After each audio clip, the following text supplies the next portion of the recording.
Volunteers வேணுங்க. ஒரு கட்சினா volunteers கண்டிப்பா வேணும். நீங்க வர்றதுக்கு லேட் ஆகுது அப்படின்னா அந்த இடத்துல இருக்கக்கூடியவங்க அங்க இருந்த பெண்களுக்கு குழந்தைங்களுக்கு தண்ணி கொடுத்துருக்கலாம். சாப்பாடு கூட கொடுக்க முடியாதுன்னு விட்டுருங்களேன். தண்ணி கொடுத்துருந்தா நம்ம ரொம்ப டல்லா இருக்கும், கொஞ்சம் தண்ணி குடிச்சா கொஞ்சம் நமக்கு எனர்ஜெட்டிக்கா இருக்கும்ல. அதை கூட செய்ய முடியாத ஒரு கட்சியா டிவிகே. அப்போ உங்களுக்கு என்ன ஒரு அடிப்படை ஒரு அரசியல் கூட இன்னும் உங்களுக்கு வளரல. சோ வந்து நீங்க முதல்ல அரசியல் பழகுங்க, அரசியல் படுத்துங்க. நீங்க அரசியல் பட்டாதான் உங்க தொண்டர்கள் அரசியல் படுவாங்க. எந்த ஒரு மேடலையாவது விஜய் கீழே இறங்கு நில்லு, முதல்ல ஒழுக்கமா இரு, அப்பதான் நான் அடுத்த முறை உங்களை சந்திப்பேன்னு யாருக்காவது அட்வைஸ் பண்ணிருக்காரா? இல்ல. அதெல்லாம் பண்ணுங்க சார். அன்னைக்கு விஜயகாந்த் வந்து எல்லாமே பேசி முடிச்ச உடனே போகும்போது சொல்லுவாரு, எல்லாரும் நல்லபடியா வீடு போய் சேருங்க, ஒழுக்கமா போங்க, கொஞ்சம் கொஞ்சமா போங்க, பெண்களுக்கு வழி விடுங்க, பிறகு நீங்க போங்க, எல்லாருமே மொத்தமா போவாதீங்க. இதெல்லாம் ஒரு அரசியல் கட்சி தலைவர் அன்னைக்கு சொன்னாரு. இன்னைக்கு ஏன் நீங்க அதை சொல்லல? இன்னும் நீங்க அதை சொன்னா நிச்சயமா உங்க தொண்டர்கள் கேட்பாங்க. ஆனா உங்களுக்கு என்ன மனப்பான்மைனா உங்களை பார்த்தா அது மேல ஏறணும், இது மேல ஏறணும், டான்ஸ் ஆடணும், கத்தணும், அப்பதான் உங்களுக்கு வந்து அது ஒரு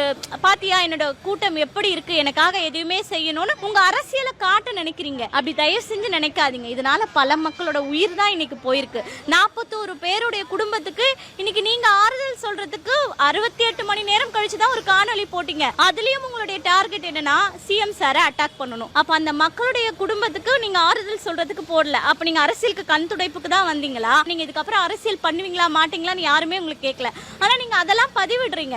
அப்ப என்னன்னா எனக்காக நீங்க இதெல்லாம் இன்னும் தொடரணும் சொல்ல வரீங்களா? அப்படி இல்லைன்னா நீங்க சிஎம் சாரை குறிப்பிட்டு வன்முறையை தூண்டுறீங்களா? உங்க கட்சி மக்களிடம் நீங்க வந்து நமக்கு எதிரி அவங்க தான் அப்படின்னு அவங்க வன்முறையை தூண்டி விடுறீங்களா அப்படின்ற பல கேள்விகள் இருக்கு. சோ விஜய் முதல் அரசியல் படணும், அதுக்கப்புறம் தான் உங்க தொண்டர்கள் அரசியல் படுத்தப்படுவாங்க. சோ வந்து இந்த 2026 உங்க கையில ஆட்சியை கொடுத்தா தமிழகமே காணா போயிடும். அதனால தயவு செஞ்சு இருக்கக்கூடிய யங்ஸ்டர்ஸ் படிச்சவங்க தயவு செஞ்சு அந்த முடிவு எடுக்காதீங்க. முதல்ல அவங்க அரசியல் படட்டும், அதுக்கப்புறம் அந்த கூட்டம் எப்படி இருக்கு, அவங்க சொல்றது அவங்களுடைய அரசியல் நெறிமுறைகள். என்னைக்காவது ஒரு தமிழர் வரலாறு பேசியிருக்காரா சார்? ஏதாவது ஒரு நல்ல விஷயங்களை சொல்லியிருக்காரா? ஒன்லி டிஎம்கே எதிர்ப்பு, இதை மட்டும் வச்சு என்ன சார் பண்ண முடியும் அரசியல்? அப்படி அரசியல் பண்றதுக்கு நிறைய கட்சிகள் இருக்காங்க. ஆல்ரெடி எதிர்கட்சியில அதை தான் செஞ்சுட்டு இருக்காங்க. சோ நீங்க தேவையில்லை. நீங்களே சொல்றீங்க என்னால புதுசா எதுவுமே பண்ண முடியாது அப்படின்னு சொல்லிட்டு. நான் அமெரிக்காவுக்கு ஒத்தையடி பாதையா போட போறேன். நீங்க காமெடி எங்களுக்கு தேவை கிடையாது. நீங்க வந்தீங்கன்னா எனக்கு இந்த பேக் ஃபயர்லாம் இருக்கு, நான் அதெல்லாம் மாற்றுவேன்ற அந்த ஸ்டேட்மெண்ட் உங்ககிட்ட இல்ல. குறிப்பா அரசியல் வரைவு இல்ல. அப்போ நீங்க முதல்ல அரசியல் படுத்துங்க. பணத்துக்காக வராதீங்க தயவு செஞ்சு. ஆல்ரெடி உங்ககிட்ட இருக்கு, அதை காப்பாற்றுறதுக்காக அரசியல் வந்தீங்கன்னா அது உங்களுக்கு கை கொடுக்காது. மக்கள் அதுக்கு ஏமாற மாட்டாங்க.